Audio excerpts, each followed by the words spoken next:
Olá pessoal, tudo bem? Então este vídeo aqui é a continuação do vídeo anterior, né? Sobre o que é o ser. E no vídeo anterior eu dividi o ser em três partes, né? A parte relacionada ao desejo, às paixões, a parte ligada à ideia de necessidade, que é o que? Trabalho e direitos, e a parte transcendental, ligada ao que? A ideia de dever, ou seja, amor à verdade. Por que o ser mais elevado, né?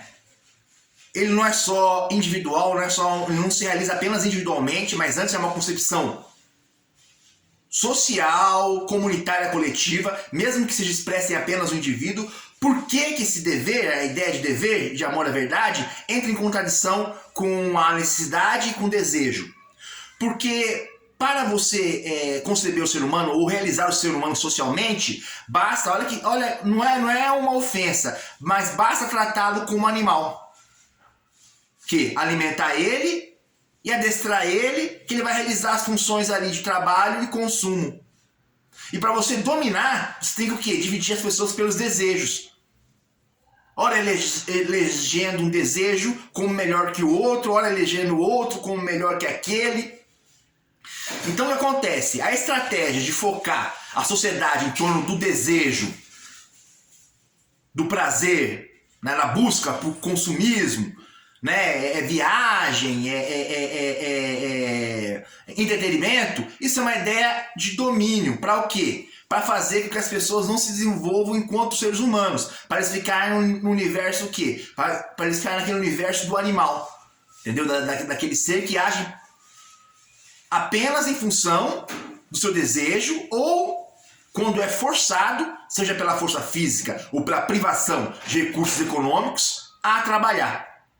E uma vez que trabalha, ele passa a se conceber enquanto um ser que detém direitos. Daí ele pode conceber o quê? A ideia de dever. E muitas vezes, né, os sábios, os grandes filósofos, eu não estou me referindo à filosofia acadêmica.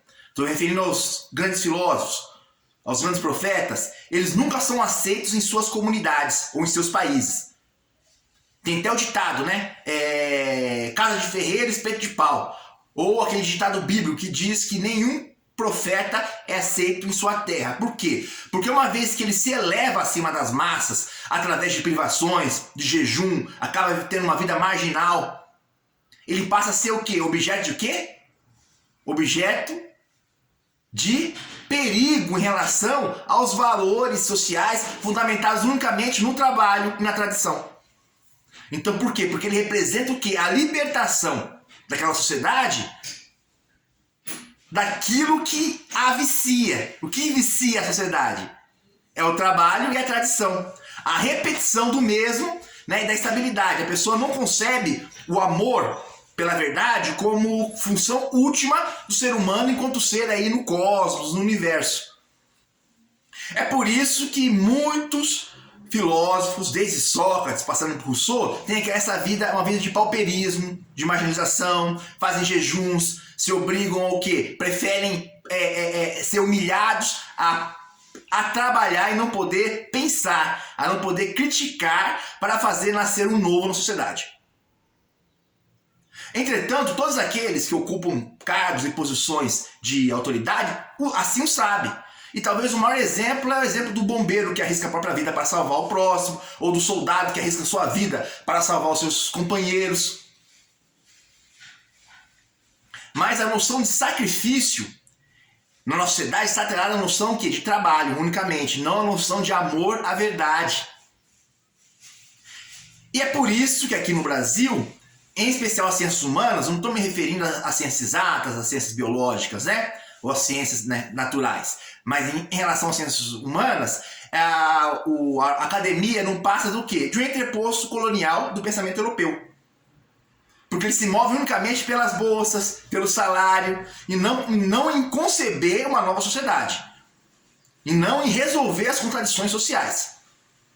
Por quê? Porque isso não dá o quê? Isso não dá dinheiro.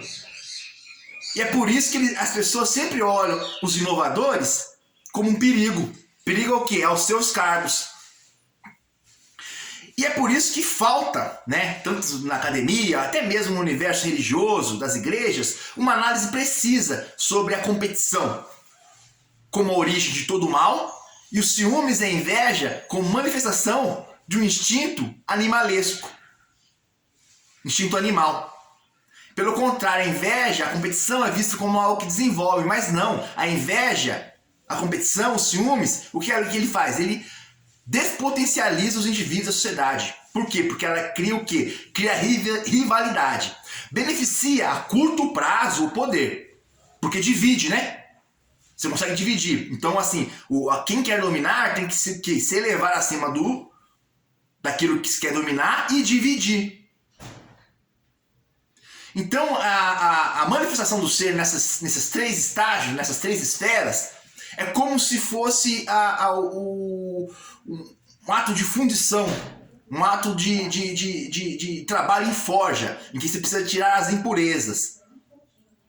O desejo é o quê? É a manifestação mais básica ligada ao universo animal. Princípio de prazer, né? Como diz o Freud. A busca do prazer, fantasia. Não me refiro à criatividade. Depois você tem o universo que das necessidades, aonde se institui o quê? As autoridades. Por quê? Que a necessidade vem da experiência. Está ligado ao trabalho e consumo. Trabalho e consumo, trabalho e entretenimento. Mas quem quer alcançar um nível maior, ou ela se eleva para dominar, para impedir que os de baixo subam, ou ela se eleva para fazer com que toda a sociedade suba. E aí o que acontece? Acontece que essas pessoas serão necessariamente, consciente ou inconsciente, combatidas. Mas quando a sociedade é democrática, ela consegue aos poucos tolerar e compreender, né, o filósofo raiz, o profeta verdadeiro, os cientistas inovadores. Então nós temos que diferenciar dois tipos de deveres aqui no final. O mau dever, que é o dever com uma forma de domínio, o dever dominar, dever dividir, dever submeter, e o dever como amor à verdade, como sacrifício pleno para o bem do quê? Da sociedade, da existência, da natureza, com N maiúsculo, como um todo. É uma coisa complexa, é uma coisa difícil, porque hoje é cada vez mais o jogo, o entretenimento, a música tomar o lugar da reflexão. Hoje, cada vez mais, a torcida, a opinião tomou lugar do quê? Da verdade, do diálogo. E nós precisamos o quê? Aos poucos entender que nós também fazemos parte disso. Mesmo quem tem consciência do dever, possui desejos e necessidades. Ou seja, a relação é uma relação de contradição, de luta contra si mesmo e contra os outros. Pessoal, muito obrigado por ter assistido o vídeo. Deixa o seu like, não esqueça de deixar o like, que eu vou trabalhar mais esses temas. Até mais, pessoal. Falou!